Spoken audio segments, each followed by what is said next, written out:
আওয়ামী লীগ ক্ষমতায় থাকলে সবচেয়ে প্রভাবশালী জেলা থাকে গোপালগঞ্জ। নামটা শুনলেই মনে আসবে বঙ্গবন্ধু আর শেখ হাসিনার কথা। একজন বাংলাদেশের স্বাধীনতার স্থপতি, আরেকজন রেকর্ড 4 বারের প্রধানমন্ত্রী। তবে কেবল এখন না, এই অঞ্চল রাজনীতিতে প্রভাবশালী ছিল আরো 2 থেকে 2,500 বছর আগেও। সে সময় গোপালগঞ্জ নামটি ছিল না, তবে আজকের যে কোটালীপাড়া সেটি ছিল একটি শক্তিশালী রাজ্যের রাজধানী। খ্রিস্টের জন্মের আনুমানিক 300 বছর আগে সেখানে ছিল গঙ্গারিডাই রাজবংশের রাজধানী। প্রাচীন বাংলায় বঙ্গ নামে রাজ্যের দক্ষিণ অংশের অধীনে ছিল এলাকাটি। এই গঙ্গারিডাই ছিল ভারতীয় উপমহাদেশের অন্যতম শক্তিশালী রাজ্য। গ্রিক পর্যটক মেগাস্থিনিস তার ইন্ডিকা বইয়ে এর কথা লিখে গেছেন। এলাকাটি তার প্রভাব ধরে রাখে খ্রিস্টীয় 4র্থ শতকেও। তখনও ব্যবসা বাণিজ্যের জন্য বিখ্যাত ছিল কোটালীপাড়া। 13শ শতকেও চন্দ্রদ্বীপ নামে একটি স্বাধীন রাজ্য ছিল এই অঞ্চলে। কোটালীপাড়া ছিল সেই রাজ্যের অধীনে। তবে আজকের গোপালগঞ্জের মানচিত্রটা ছিল অন্যরকম। 1713 সালে মুর্শিদপুর ছিল যশোর জেলার অংশ। গোপালগঞ্জের বাকি অংশ ছিল ঢাকা জালালপুর জেলার অংশ।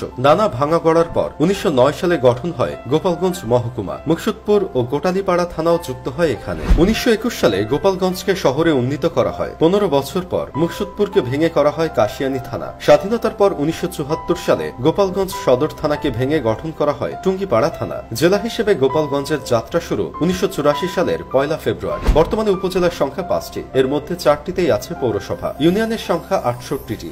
গোপালগঞ্জ নামটি এসেছে এক জমিদার পুত্রের নাম থেকে। ব্রিটিশ ইস্ট ইন্ডিয়া কোম্পানির আমলে কলকাতা নিবাসী প্রীতিরাম দাস 1800 সালে বর্তমান গোপালগঞ্জের জমিদারি 19,000 টাকায় কিনে নেন। তখন পরগনার নাম ছিল মকিমপুর। তার দ্বিতীয় ছেলে রাজচন্দ্র দাস 1804 সালে বিয়ে করেন মাহিষ্য বংশের মেয়ে রাসমণিকে। স্ত্রী ও 4 মেয়েকে রেখে 1836 সালে মারা যান রাজচন্দ্র। তাদের বড় মেয়ে পদ্মমণির বিয়ে হয় রামচন্দ্রের সাথে। তাদের ঘরে জন্ম হয় 7 সন্তানের। প্রথম পুত্র মারা গেলে দ্বিতীয় ছেলে গণেশ জমিদার হন। গণেশের একমাত্র ছেলের নাম ছিল গোপাল। রাজগঞ্জ বাজারের নাম পাল্টে হয় গোপালগঞ্জ। বর্তমানে জেলার জনসংখ্যা প্রায় 13 লাখ। পুরুষের চেয়ে নারীর সংখ্যা কিছুটা বেশি। 2022 সালের জনশুমারি বলছে জেলায় পুরুষের সংখ্যা 6.5 লাখের কিছু কম। অন্যদিকে নারীর সংখ্যা 7 লাখের কাছাকাছি। শিক্ষার দিক দিয়েও গোপালগঞ্জের অবস্থান ভালো। বাসিন্দাদের প্রায় 80% মানুষই প্রাতিষ্ঠানিক শিক্ষা নিয়েছে। ঘন সবুজ গাছগাছালি, শান্ত টলমলে নদী আর চারদিকে বিস্তৃত বিলের পাশে হিমেল হাওয়ার পরশ নিতে চাইলে যেতে হবে এই জেলায়। কোটালীপাড়ার হিরণ ইউনিয়নের বর্ষাপাড়ার লাল শাপলার বিল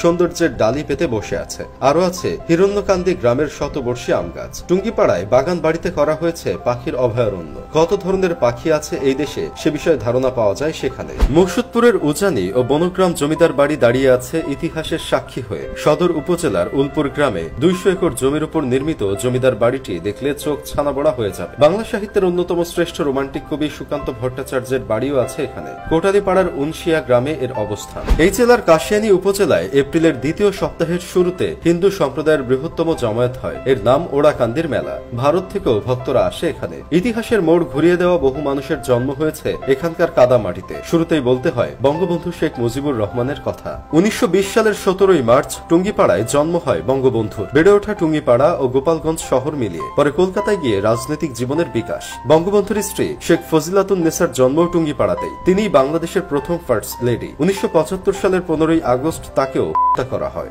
বঙ্গবন্ধুর মৃত্যুর 6 বছর পর থেকে আওয়ামী লীগের নেতৃত্ব দেওয়া শেখ হাসিনার জন্ম টুঙ্গিপাড়াতেই। তিনি রেকর্ড 5 বার প্রধানমন্ত্রী হয়েছেন। গোপালগঞ্জে বেশ কয়েকজন ধর্মীয় ব্যক্তিত্বের জন্মস্থানও, যেমন শামসুল হক ফরিদপুরি। 1898 সালে টুঙ্গিপাড়ায় জন্ম নেওয়া মানুষটি বাংলাদেশের শ্রদ্ধাভাজন ধর্মীয় ব্যক্তিত্ব। তার প্রতিষ্ঠিত গওহরডাঙ্গা মাদ্রাসা কওমি ঘরানার সেরা প্রতিষ্ঠানের একটি। খ্রিস্ট ধর্ম প্রচারক মথুরানাথ বোসও জন্ম নিয়েছেন এই মাটিতে। জেলায় শিক্ষা বিস্তারে তার যথেষ্ট অবদান রয়েছে। আজকে যে বঙ্গবন্ধু কলেজ অন্য নামে এর প্রতিষ্ঠা হয়েছে তার হাত ধরেই। ইতিহাসবিদ রমেশ চন্দ্র মজুমদার, মহাভারতের বাংলা অনুবাদক হরিদাস সিদ্ধার্থ বাগাসী, খ্যাতনামা সাংবাদিক নির্মল সেনের জন্ম গোপালগঞ্জে।